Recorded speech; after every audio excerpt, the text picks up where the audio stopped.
INEOS potentially targeting 3 Wonderkids in the January transfer window, Alvaro Fernandez buyback blow, and Antony reportedly refusing to leave the club this January. These are some of the topics we will be discussing on this morning's show. But before we get into that, please do me one small favour, smash a like on today's video. Let's try and see 500 likes on this episode. And if this is your first time watching, please also make sure you subscribe. Whew, I just ran up the stairs. I'm a little bit out of breath. I do apologise. Right, let's see where we're going to start the show off with today. The first thing I wanted to talk about was Alvaro Fernandez. And I wanted to ask you this. Should Manchester United trigger the buyback clause for Alvaro Fernandez? Let me know your thoughts in the comment section below. Obviously, we sold him in the summer to Benfica, which I think caused a lot of controversy, let's call it, in the fan base. There was a lot of people like, what the hell are we doing? Why are we selling this guy? You know, he was one of the players who had come through the youth academy. Obviously, we signed him from Real Madrid's youth. I think it was back in 2019. And there was this expectation that he was going to kind of be our future left back, wasn't it? And for whatever reason, apparently Erik ten Hag decided in the summer, just gone, to sell him. We got 6 million euros for him, which is, let's be honest, pocket change in today's game. You know, how many left backs in world football are worth 6 million euros? You know, top left backs, none. When you think we paid, I think it was about 50-60 million pounds for Luke Shaw, and that was about 10 years ago. But so apparently it was Erik ten Hag who decided to sell him. Now he's gone to Benfica. He's done absolutely incredibly so far. He's featured in pretty much every single one of their games. He's got 2 goals this season and 4 assists in 10 games, which is pretty decent for a left back, right? He's playing in the Champions League. He's playing in the Portuguese League. Like, he's doing really, really well. And obviously Manchester United have this option to bring him back because of a clause that was inserted into the contract with Benfica. Now, if we want to bring him back, it's going to cost about 16 million euros. Remember, we received about 6 million euros for him in the summer, so it's really us giving Benfica 10 million, if that makes sense, because they've already given us 6, etc. Now, I want you to let me know, should Manchester United trigger this buyback clause? 16 million euros for Alvaro Fernandez. It's about 13 million pounds. Let me know your thoughts in the comment section below. But just to respond to the subject title of the video saying that there is some sort of issue with this buyback clause. Now, the news coming out of Portugal this morning is that apparently Benfica have made a plan in order to escape the buyback clause with Manchester United. Now, apparently this clause is only valid for the next 4 transfer windows. So that will be January, next summer, January, the summer after, right? And the story is saying that apparently Benfica are planning not to sell him back to Manchester United in the next 4 windows, so that the clause will then expire and then they can sell him to someone else for more. Now, in theory, that makes sense. But at the end of the day, if there is a buyback clause and we trigger it, I think the player has to join us. Now, I'm not sure whether the player has a say in it. So maybe we trigger the buyback clause and then he might be able to say no. I'm not sure. We need to get a little bit more details on it. But effectively, their plan is to try and prevent him from coming back to Manchester United, because if they can hold on for 4 transfer windows, then the buyback clause expires and then they can obviously sell him to someone else for a lot more, which is, I think, a little bit of a stupid plan, because at the end of the day, right, if we trigger the buyback clause, supposedly Alvaro Fernandez wants to come back to Manchester United. He said in a recent interview that his dream is to come back and play first team football for Manchester United, right? Then how are they going to keep him, you know? Because we have this buyback clause. But it just, to me, this story just shows me how much of a good player Alvaro Fernandez is and how much of a mistake it was to let him go. Because why would they be so precious about this player if he wasn't very good? Why would he be playing in all of their Champions League games, all of their Portuguese League games? Why would he have got 4 goals and assists in 10 games this season? Like, he's obviously doing really, really well, and there are lots of clubs in lots of different leagues who are really interested in signing him. So, yeah, if I'm INEOS, the first thing I would be doing is bringing him back, you know, because our left-back position is still in a bit of a mess. Apparently, Luke Shaw is back fit, apparently. I mean, I don't know what Luke Shaw... The word fit and Luke Shaw in one sentence doesn't really roll off my tongue very well. Do you know what I mean? Like, it just doesn't sound right, does it? It sounds too good to be true. I imagine he'll come back and probably get injured after 20 minutes. But I hope and I pray that Luke Shaw comes back. He has an amazing season. But for me personally, I don't think Luke Shaw is going to play at left back. Because remember, Ruben Amorim plays 3 centre-backs, a left wing-back and a right wing-back, right? And his left wing-back and right wing-back are more like wingers than they are defensive players. So I actually think that Luke Shaw is probably going to operate in the back 3. I think he's probably going to play as the left-sided centre-back. Obviously, we saw him do that under Erik ten Hag, and he did it quite well. So yeah, I personally think that Luke Shaw will be a left-sided centre-back in Ruben Amorim's system, not the left wing-back, which would mean our centre-back options will be Luke Shaw, Martinez, De Ligt, Lenny Yoro. Those will kind of be our main 4, right? Then you've got Maguire, Johnny Evans and Lindelof. So you'll effectively have 7 players occupying 3 centre-back positions, which I think is decent, because obviously there's going to be injuries, there's going to be fatigue, there's going to have to be rotation. So I quite like the sound of that. And obviously, when you consider that in the summer, Maguire, Johnny Evans and Lindelof's contracts are all expiring, they're all going to leave, right?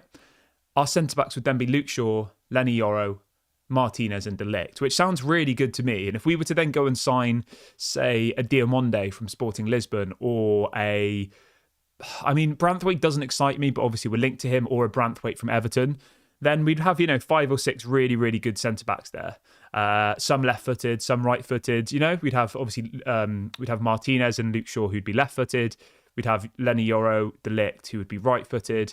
Do you know what I mean? Like, we'd have a really, really balanced selection of centre-backs there. So hopefully this one goes through. Hopefully he comes back into the squad. Hopefully he can operate in that left-sided centre-back role, because I think we do need a lot of depth in that position, to be honest, especially with, as I said, Maguire, Johnny Evans and Victor Lindelof's contracts all expiring. But let me know your thoughts on there. Like, where do you think Luke Shaw is going to play for Manchester United? Can you see him operating as the left-sided centre-back, or can you see him playing as a left wing-back? Let me know your thoughts in the comment section below.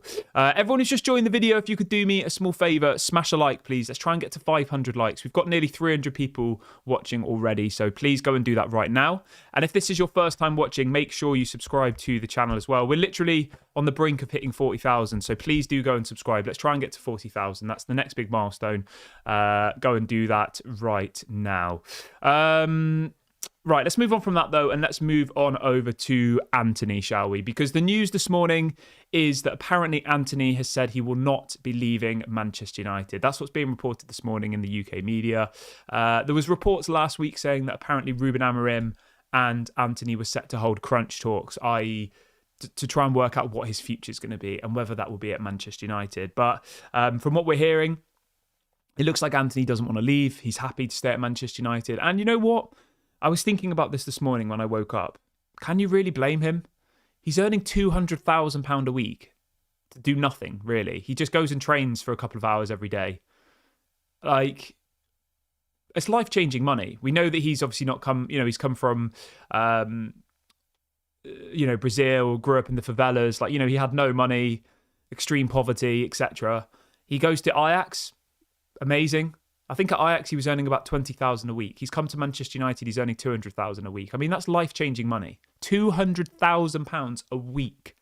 Not a year, not a month, a week. I mean, it's mental. So as much as it's easy for us to sit here and say, get rid of him, no one's going to pay any decent money for Antony. It would have been a loan, most likely. There were some reports this morning saying that I think it was Flamengo in Brazil wanted to take him on loan, but obviously he's had recent issues, hasn't he, with the Brazilian authorities. So I don't know why he would go back to Brazil. That wouldn't make much sense to me. And obviously, yeah, I mean, he's very comfortable in Manchester. He's living probably in a gated neighbourhood, earning extreme amounts of money to effectively do very little. So it just shows you what the modern day football is like. It's all about money. It's all about ego. It's all about, all of those things. And what bigger ego can you have than playing for Manchester United? But let's try and spin this into a bit of a positive, because I want nothing more than Antony to turn out to be the player that we thought we were getting. We paid 100 million euros, was it? 95 million euros. It was a lot of money. Absolutely ridiculous amounts of money for him to Ajax, right? If we could make him work, I think it would be an absolute miracle. And I personally, at this stage, would like to see him tried in that left wing-back position, because he's left-footed. I think he's quite good defensively. He works hard. He works a lot harder defensively than Rashford, Garnacho do, right? And obviously he's left-footed. So if you put him on that left in the left wing back position. He can bomb up and down that wing, and I think he will get back and defend as well. That's what I would do personally, but whether or not that will happen remains to be seen. I'd be interested to know what you guys think about Antony. I know most people probably want him gone, but he's not going to go by the sounds of it. And if he doesn't go, how does Ruben Amorim get the best out of Antony? Let me know your thoughts in the comment section below. I'd be really interested to see. I'd be really interested to see what you guys will think about this one, because it's quite a difficult one. So please go and do that right now. Let me know your thoughts on Antony. What position should he play in Ruben Amorim's team? Should he be sold? Who's going to buy him? Give me some answers.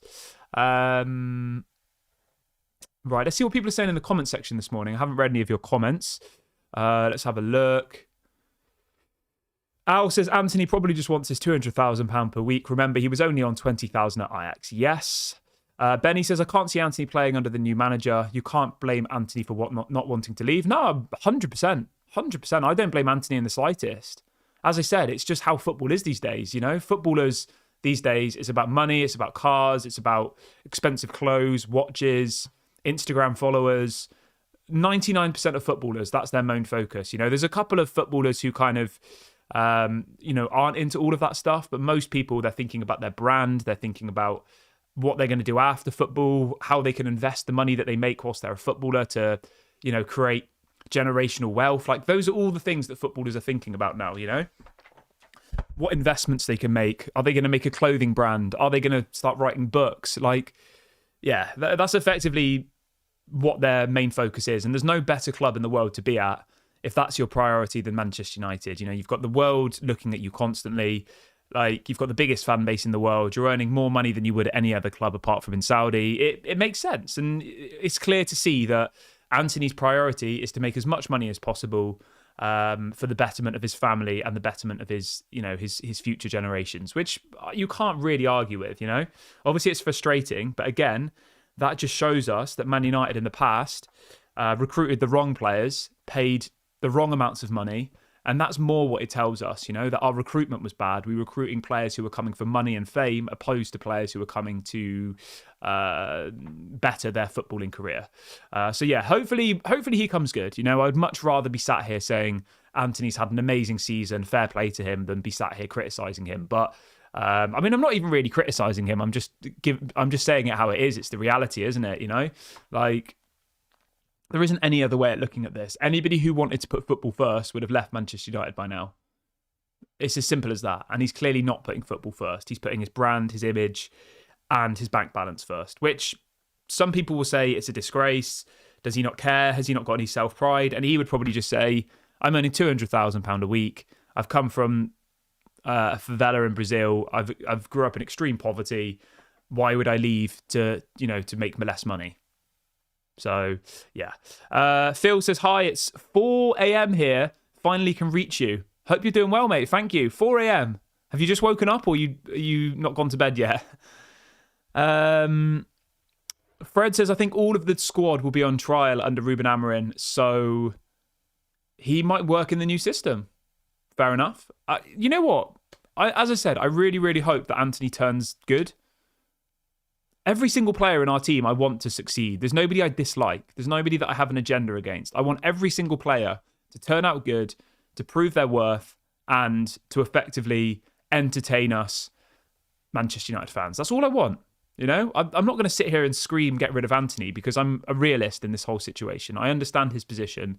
I understand that, Man United were the ones stupid enough to pay him all that money. Why would he go? So, I hope and pray that it works. I hope and pray that Antony gets reborn under Ruben Amorim.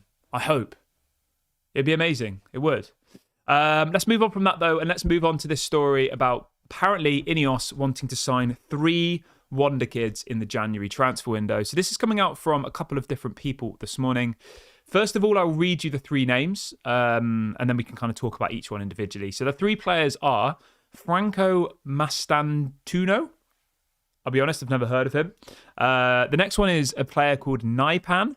Not heard of him either. And sorry. And the third one is Chris Rigg, who we obviously all know. So Chris Rigg, let's start with him. So the story says It effectively is saying that if these players become available in January, Manchester United will pull the trigger and try and buy them. So obviously the highest profile name here is Chris Rigg. Obviously plays for Sunderland at the moment. Central midfielder, looks really, really decent. Somebody who I would definitely like to see at Manchester United. Had a really, really good season for Sunderland so far. He's only 17 years of age, which is absolutely mad. And he's playing every single game for Sunderland in the Championship, who I think, unless the table's changed, as far as I'm aware, Sunderland are top of the Championship. Yes, they are. Sunderland are currently sat top of the Championship with Chris Rigg absolutely bossing their midfield at the age of 17. Now, this guy looks like the real deal. Obviously, he's already in the England under-19 squad, can play as a central midfielder, defensive midfielder, and an attacking midfielder. I mean, these are the kind of names that we need to be bringing in, right? I'm sick of the big, high-profile, £100 million, massive wages type players. We want people like this. We want young, hungry players who know what it means to come and play for Manchester United. Young, hungry players who come in and their most important priority is to better their footballing career and to better their legacy, not players who are coming in for the paycheck. And I think Chris Rigg would be, obviously he'd be earning more money than he would at Sunderland, but, going from Sunderland to Manchester United, like, come on, let's be real. It's going from, Sunderland are a big club, don't get me wrong, but they're not on the level of a Manchester United, obviously. So that's the first player. I would definitely like to see him at Manchester United. I think he looks really, really decent. In relation to the other two players, so I'll be honest with you, until about an hour ago, these were just people I'd heard of. I didn't really know too much about them, but let's go through them together. So the first one is Franco Mastantuono. Again, another 17-year-old, currently plays his football in Argentina for River Plate. Now, this guy has been attracting a lot of interest over the last couple of years from lots and lots of different teams. He can play as an attacking midfielder. That's his primary position, but he can also play as a right winger. As I said, only 17 years of age. Very, very talented. Has already broken through into the Argentina under-21 side. So far this season, he's got 7 goals and assists in 20 games, which is, I mean, it's decent for a 17-year-old, isn't it? I know he's obviously playing in the Argentinian league, so it's not maybe the level of the Premier League, but it's still decent. In relation to price, I mean, it's going to be a lot of money, isn't it? Because River Plate are one of those clubs who seem to always squeeze every penny out of clubs that, are trying to buy. But yeah, he's definitely one to keep an eye on. Obviously, a different position to Chris Rigg. This guy's more of an attacking midfielder, whereas Chris Rigg's more of a defensive midfielder. And then the third one is another 17-year-old. So you can see the theme here. It's all young players, hence the title Wonderkids. And this guy's name is Sever Nyapan. He plays for Rosenborg. 17 years of age, central midfielder, Norwegian international, can play as a central midfielder, centre forward, and as an attacking midfielder. Again, another very, very talented young footballer. He's got 14 goals and assists so far this season in only 26 games at the age of 17, which is pretty phenomenal, isn't it? Again, I know it's in the Norwegian league, which is nowhere near the level of the Premier League, but to be able to do that at the age of 17, I think it's quite impressive. So yeah, I'm excited about these names. I think this is, this is the kind of direction that Manchester United should have been going in a long time ago. Opposed to going for these big name players who cost you an arm and a leg, crazy wages.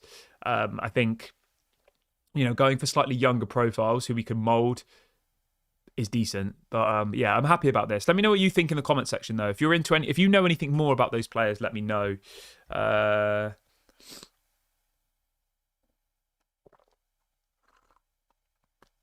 Hal says, what would happen to Bruno, Mount and Xerxes if we were to sign Chris Rigg? Nothing, I don't think, mate. Chris Rigg's more of a central midfielder. All the players you've described are more attacking midfielders. Remember that Ruben Amorim's team is a 3-4-3. So there's always going to be 2 central midfielders. So at the moment, it would probably be Casemiro and Ugarte, because obviously Kobe Mainoo's injured. And then there's 3 up front. So you have a number 9, and then you have kind of 2 either attacking midfielders or wingers. So I don't think it will make that much difference, to be honest. And obviously we know that Eriksen's contract expires at the end of the season. So we're going to have to strengthen our midfield because Eriksen's gone or will be gone. And there's obviously the chance that Casemiro will be moved on in the summer as well. So it's effectively all this is all that Man United need to do is to, get out the players who are old and won't be able to deal with the intensity of a Ruben Amorim style team, and bring in younger players. That's what they need to do. Let me just blow my nose. It's a little bit.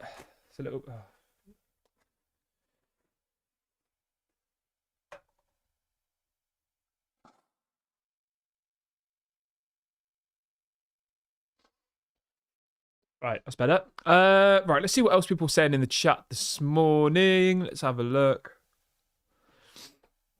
Ant says, hope you're doing well, Anne. Ant says, there are some absolutely outstanding talent scouts in South America. We really need to up our network. Yes, I agree.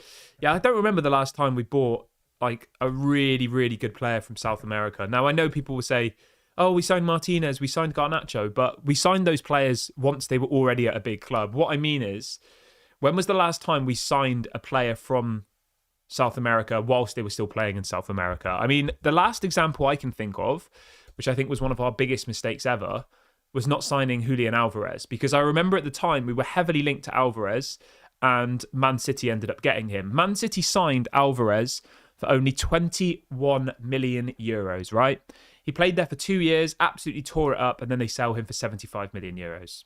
Plus add-ons and all the rest of it, And that's what we've really, really missed out on, I think, is, as Ant says in the chat, we've really missed out on our ability to bring through the next Alvarez or the next whoever it might be, the next Martinez before they get a move to Ajax and we pay 50, 60 million for them. So, yeah, that's something that INEOS, I'm sure, will be looking at and trying to kind of get their heads around. And I think, obviously, these players we've mentioned this morning, obviously the Chris Riggs, the guy from River Plate and the guy from Rosenborg, are all young players who probably in the next 5 or 6 years will either disappear will disappear and you'll never hear their names again, or in 3 or 4 years we'll be sat here saying, why did we not sign Chris Rigg? He'll be playing for a Liverpool, he'll be playing for a Man City, absolutely amazing, and we'll be saying we had the opportunity to sign him and we didn't. And I think that's the massive thing for me that INEOS need to address, is getting the right players in with the right mentalities, with the right attitudes, and also the right age profile. So hopefully they can do that. But I'm going to end the video here, guys. It feels like a good point to wrap up today's show. Thank you very much for joining me on this morning's video. Please do me a small favor before you go and hit a like on the video. It's completely free content. That can be your way of saying thank you for the free videos. And if you are new, make sure you subscribe as well. Let's get to that 40,000 subscribers. Why not? Let's try and get there. It's very close. Have a great day, everybody. It is Friday. It is the weekend. There's no football. But, I'm looking forward to next weekend. I'm looking forward to the football starting. Have a great day, everybody.